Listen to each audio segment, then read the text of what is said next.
ప్రధాని నరేంద్ర మోదీ ఈ నెల 29న పోలవరం ప్రాజెక్టుపై సమీక్ష చేపట్టనున్నారు. ముంపు ప్రాంతాల్లో ప్రజా సమస్యలపై వీడియో కాన్ఫరెన్స్ నిర్వహించనున్నారు ప్రధాని.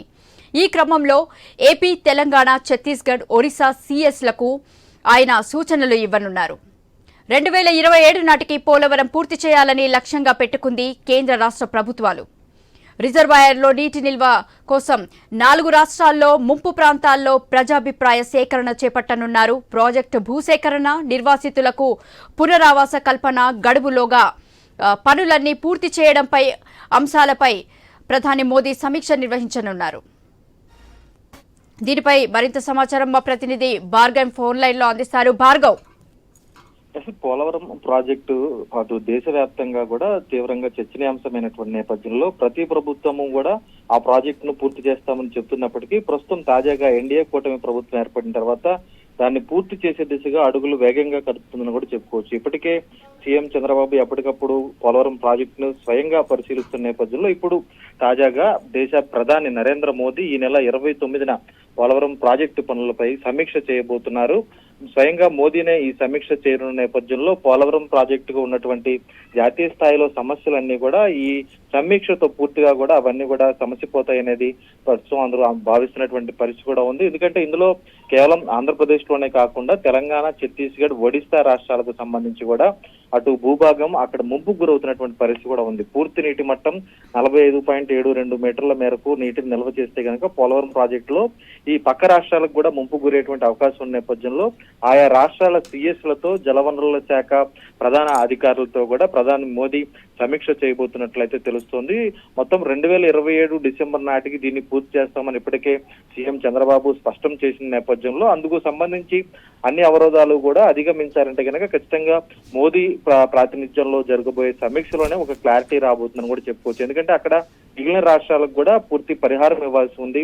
కేవలం R&R కానీ ల్యాండ్ ఎక్విజిషన్ కు సంబంధించి అత్యధికంగా కూడా పనులు ఇంకా పెండింగ్ లో ఉన్నటువంటి పరిస్థితి కూడా ఉంది. ఇప్పటి వరకు కేవలం 23% పనులు మాత్రమే ఈ ల్యాండ్ ఎక్విజిషన్ కానీ R&R అంటే భూ పరిహారానికి సంబంధించి సంబంధించి పక్క రాష్ట్రాలకు కూడా ఇవ్వాలి కాబట్టి అందులో ఇంకా 80% వరకు పనులు పెండింగ్ లో ఉన్నాయి. కాబట్టి ఈ మోడీ సమీక్షతోనే ఇవన్నీ కూడా పూర్తిగా కూడా క్లియర్ అవుతాయనేటువంటి భావనలో రాష్ట్ర ప్రభుత్వం ఉంది. ఇందుకు సంబంధించి ఈ నెల 29న నరేంద్ర మోదీ సమక్షంలో జరగబోయే సమీక్షలో అన్ని వివరాలను కూడా పోలవరం ప్రాజెక్టుకు సంబంధించి అన్ని ఆయన ముందు ఉంచేందుకు అధికార యంత్రాంగం, రాష్ట్ర ఇరిగేషన్ శాఖ కూడా సిద్ధం చేస్తుంది.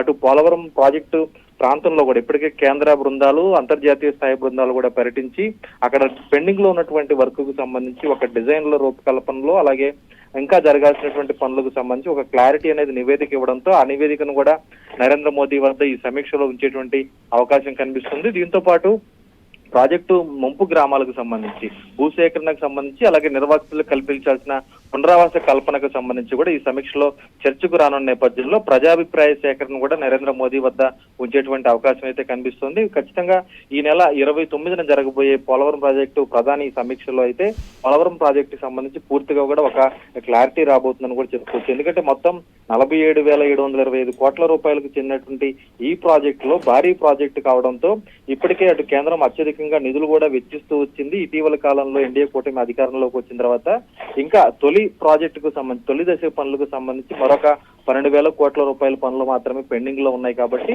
అవన్నీ జరిగితే ఖచ్చితంగా 2027 డిసెంబర్ నాటికి ఈ తొలి దశ 41.15 కాంటూర్ లోపల పనులన్నీ కూడా పూర్తి అవుతాయి. అంతకు మించి మిగిలిన పనులన్నీ కూడా 2028 డిసెంబర్ నాటికి పూర్తయ్యే విధంగా అధికార యంత్రాంగం ప్రణాళిక పూర్తి చేసుకుంది. మోదీ సమీక్షతో ఇవన్నీ ఒక కొలిక్కి వచ్చి నిధులు కూడా మరిన్ని నిధులు పైనుంచి కూడా వస్తాయనేది కూడా ఈ రోజు అందరూ భావిస్తున్నారు. పక్క రాష్ట్రాలు తెలంగాణ, ఒడిశా, ఛత్తీస్గఢ్ కు సంబంధించి ఈ సమస్యలన్నీ కూడా ఈ దెబ్బతో క్లియర్ అవుతాయి అనేది కూడా అందరూ ఎదురు చూస్తున్నటువంటి పరిస్థితి అయితే ఉంది.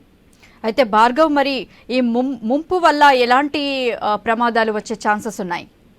అయితే పోలవరం ప్రాజెక్టులో మొదటి నుంచి కూడా మొదట పోలవరం ప్రాజెక్టు నిర్మాణం ప్రారంభ సమయంలో అనుకున్నటువంటి సామర్థ్యం ఏదైతే ఉందో మొత్తం 300 టీఎంసీలకు పైగా నీటి నిల్వ చేయాలనేది, అటువంటి సామర్థ్యం కనుక నిల్వ చేస్తే ఖచ్చితంగా పక్క రాష్ట్రాల ముంపుకు గురైతున్నటువంటి ఆలోచనతో దాని ఎత్తును తగ్గించడం అయితే జరిగింది ప్రారంభానికి ముందే. అయితే ఆ తర్వాత 45.72 టీఎంసీల వరకు కూడా నీటిని నిల్వ చేసేందుకు పూర్తి మొత్తం అనుమతులన్నీ కూడా తెచ్చుకున్న నేపథ్యంలో ప్రస్తుతం అందుకు సంబంధించి కూడా 4 రాష్ట్రాలు ముంపుకు గురయ్యేటువంటి పరిస్థితి అయితే ఖచ్చితంగా ఉందని చెప్పుకోవచ్చు. అందులో ఇప్పటికే అటు ఉభయ గోదావరి జిల్లాలకు సంబంధించి 1,06,000 కుటుంబాలు ముంపుకు గురవుతాయి అనేది కూడా ఒక నిర్ధారణ నివేదిక అనేది కూడా సిద్ధమైంది. అందులో 30,000 కుటుంబాల వరకు ఇప్పటి వరకు పరిహారం ఇచ్చారు. ఇంకా 70,000 కుటుంబాలకు పైగానే R&R ప్యాకేజీ ఇవ్వాల్సిన పరిస్థితి ఉంది. మన రాష్ట్రంలోనే ఎంతమందికి ఇంకా ప్యాకేజీ ఇవ్వాల్సిన నేపథ్యంలో పూర్తి సామర్థ్యం అంటే 45.72 మీటర్ల వరకు కనుక నిల్వ చేయాలంటే అటు ఒడిశా, తెలంగాణ, ఛత్తీస్గఢ్ రాష్ట్రాల్లో జరగబోయే ముంపుకు సంబంధించి అక్కడ బాధితులకు కూడా పరిహారం ఇవ్వాల్సి ఉంది. ఈ తరుణంలో ఆ పూర్తి సామర్థ్యం నిల్వ చేసేందుకు పక్క రాష్ట్రాల అభ్యంతరాలు పెడుతూ ఉన్నాయి. అనేక సార్లు PPA ఆధ్వర్యంలో సమీక్షలు కూడా జాతీయ స్థాయిలో జరిగినాయి, కేంద్ర జలశక్తి శాఖ ఆధ్వర్యంలో.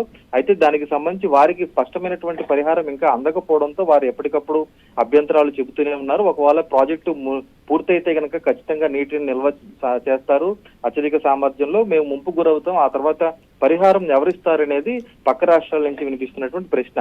అది కనుక ఒక స్పష్టమైనటువంటి న్యాయం జరగాలంటే వారికి ఇది జాతీయ స్థాయిలోనే ఈ సమస్యకు పరిష్కారం రావాలి. అందుకు ప్రధానమంత్రి నరేంద్ర మోదీయే దీనికి సరైన సూచనలు ఇవ్వాలి. కాబట్టి 29వ తేదీ జరగబోయే సమీక్షలో ఈ సమస్యలన్నిటికీ ఒక పరిష్కారం దొరుకుతుందని కూడా అందరూ భావిస్తున్న పరిస్థితి అయితే ఉంది.